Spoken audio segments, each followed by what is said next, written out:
اهلا بيكم فيديو جديد. انا رضوان ويلا بينا. لازم تكون احسن نسخة من نفسك عشان تتحب. لازم توصل لاكتر حاجة كويسة عندك عشان تعرف تتحب بجد، عشان تعرف تبقى دايما بتمثل، تبقى دايما عامل نفسك بيرفكت، تبقى دايما عامل نفسك ما بتتوجعش، ما بتزعلش، ما بتفشلش، ما بتحزنش، عشان تعرف دايما تبقى مش حقيقي.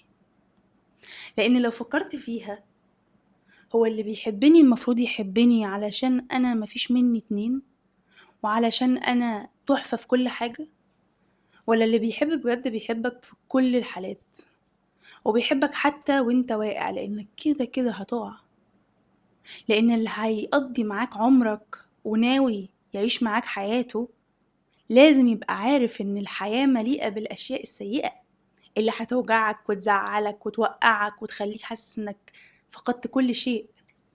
لازم تبقى عارف ان في لحظات في حياتك كده هتيجي هتحس ان انت خسرت سيطرتك على كل حاجة، والشخص ده هيكون موجود هناك معاك واقف مكانه.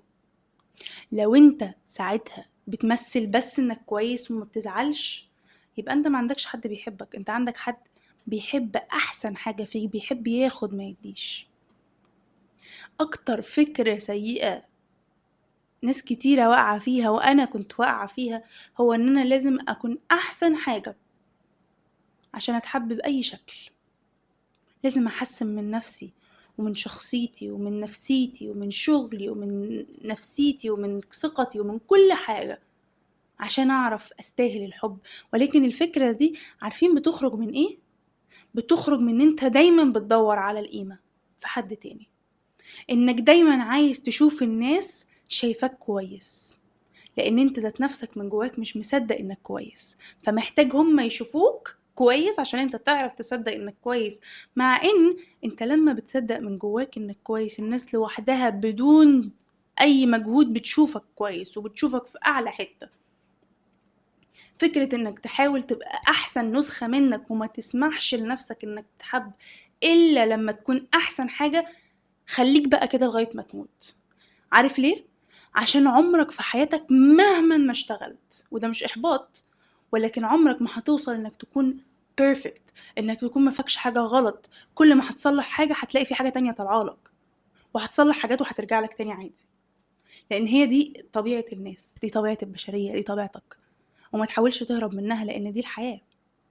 فان انا احاول ادور على حد يقبلني بس لما اكون ما فيهاش غلطة، انا مش بدور على حد، انا بدور على شركة تشاركني في مشروع عشان المشروع ده البروفيت بتاعته فظيعة، عشان انا درسته وعملت له كل حاجة وما فيهوش غلطة، مع ان حتى المشروع ممكن يطلع فيه حاجات. لازم تفهم انك عادي تسمح لحد يدخل وانت مش كامل، ولو هو مش متقبل ده يبقى المشكلة فيه هو مش فيك. ده مش معناه انك حب نفسك زي ما انت، لان لأ، احيانا بتكون نفسنا مش حلوة، احيانا بنكون محتاجين نشتغل. معظم الوقت اساسا بالطريقة اللي احنا اتربينا بيها والمجتمع اللي حوالينا، لا احنا محتاجين نشتغل ومحتاجين نحسن، بس عشاني، مش عشان حد تاني يتقبلني، مش عشان حد تاني يشوفني، عشان انا اشوف نفسي. وبرضه طول ما انا بشوف نفسي لازم ابقى فاهم ان حتى قدام مرايتي ابقى فاهم ان انا مش احسن حاجة ودايما هكون مش احسن حاجة. مش علشان أكون دايما محبط، ولكن عشان أتقبل الفشل، أتقبل الوقوع، أتقبل إن أحيانا هبقى زعلان، وإن أحيانا الدنيا مش هتكون أحسن حاجة، عشان أعرف أتقبلني أنا. في سؤال دايما بسأله لنفسي ودايما بحب أسأله للناس: هل أنت تحب نفسك؟ يعني تحب تبقى مع نفسك از ان هو انتوا تبقوا اللي تبقى انت، لو انت نفس الشخصية بالظبط، تبقوا انتوا in a romantic relationship. would you date yourself؟ والسؤال ده النهارده قريت عليه ارتكل تحفه، هسيب لكم اللينك بتاعها في الديسكربشن، ان انت اوريدي بتعملها. لو انت سألت نفسك في يوم من الايام am I dating myself، بس ما انت اصلا بتعمل كده كل يوم، انت اصلا بتتعامل مع نفسك كل يوم، بتفهم نفسك كل يوم، بتشوف اجزاء منها مختلفة. وده نفس الحاجة مع الشخص اللي انت هتحبه.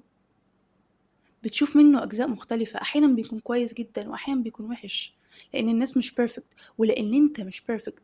وما تحاولش تدور على حد يتقبلك وانت بس تحفة، لأنه ساعتها مش هيكون شخص بجد بيحبك، هيكون عايز فكرتك، هيكون عايز اللي انت بتديهوله.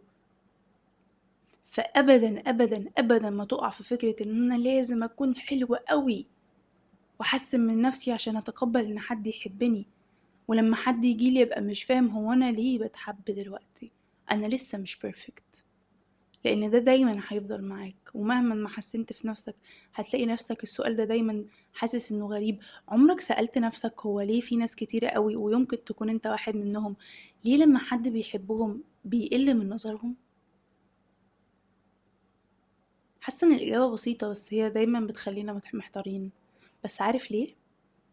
عشان هما ذات نفسهم مش مصدقين ان هما يستاهلوا، مصدقين ان هما لسه قدامهم شوية عشان يستاهلوا، وان ما ينفعش حد يحب حد وهو مش كامل، وهو لسه بيشتغل، وهو لسه بينمي. بس الأحسن بكتير من انك تنمي نفسك لوحدك هو انك تلاقي حد يتقبلك زي ما انت ويبقى عايز ينميك معاه، وتنموا بعض مع بعض عشان تبقوا أحسن. ان حد يتقبلك زي ما انت ويكون عايز يزقك لقدام أحسن، وان انت تعمل نفس الحاجة. لما تيجي تسأل نفسك هو أنا ليه دايما بقفل بابي، أحيانا في إجابات كتير بتكون موجودة، بس أحيانا بيكون إجابتك إن أنت عايز تكون perfect in order to receive love، ودي أكتر حاجة غلط. وعلى فكرة أنا دايما بقول كده، الحب مش بس relationship، مش بس romantic relationship. الحب هو كل حاجة. الحب هو شغلانة انت نفسك فيها، الحب هو عيلة حلوة، الحب هو بيت حلو، الحب هو صحاب كويسين، الحب هو كل حاجة. حتى حبك لنفسك، حتى كرم ربنا عليك حب، ممكن تكون مش قادر تتقبله لانك حاسس انك مش كويس كفاية انك تاخد حاجة كويسة. فالموضوع بيمشي مع اي حاجة، طبقه على اي حاجة هيشتغل معاك. خليك دايما فاكر ان اللي بيعمل حاجة مش دايما هتبقى احسن حاجة، ومش المفروض ان انا اكون احسن حاجة دايما، مش المفروض ان انا احاول اسعى ان انا اكون احسن حاجة كل حاجة. من اكتر الحاجات الجميلة اللي انا بعملها الفترة دي، والحمد لله يا رب يا رب يتمها عليا نعمة، لان انا اساسا perfectionism والموضوع صعب معايا شوية.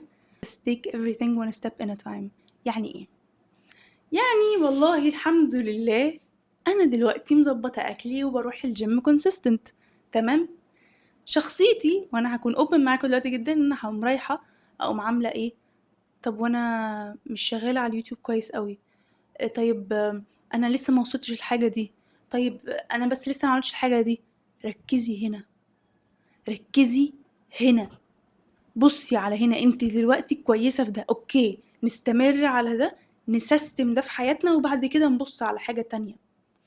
ودايما حلمها السوشيال ميديا، دايما حلمها خلتنا دايما عايزين كل حاجة في نفس الوقت، دايما عايزين نبقى احسن حاجة في كل حاجة، عشان دايما حاسين ان الناس كلها حوالينا بتجري بتجري بتجري بتجري وانا ثابت. مع انك مش ثابت، انت تتطور، بس مش هتشوف التطور ده من كتر ما المقارنة اللي قدامك بقت صعبة قوي. عشان كده اقفل السوشيال ميديا، اقفلها، لانها هتأثر عليك وهتأثر على علاقاتك وهتأثر على علاقاتك بنفسك هتأثر على كل حاجة. هتخليك دايما حاسس ان انت في ماراثون، انت في طرف ساقية عمال يلف يلف يلف، مش عارف هو عايز ايه، بس هو عايز حاجات كتير قوي قوي قوي قوي، ومن كترهم غالبا ما بيعملش حاجة. فعشان كده ركز مع اللي معاك دلوقتي. انت مركز على حاجة دلوقتي، اوكي، واسمح لحد انه يجي حتى لو انت مش كويس قوي، حتى لو انت لسه بتشتغل على نفسك. دايما اشتغل على نفسك، بس مش علشان تتحب، علشان تبقى كويس من جواك ليك وللي حواليك، مش علشان تلاقي الفاليديشن في عيون الناس، علشان تشوفها في قلبك مش حتى في عيونك. حب نفسك حتى لو انت فيك حاجات غلط، لان كده كده فيك حاجات غلط. بس كده. اتمنى تكونوا انبسطتوا بالفيديو ده، ومتنسوش تعملوا لايك شير اند سبسكرايب، وتعملوا فولو على الانستجرام وعلى التيك توك. وبس كده، هتلاقوا كل حاجة في الديسكريبشن. باي باي.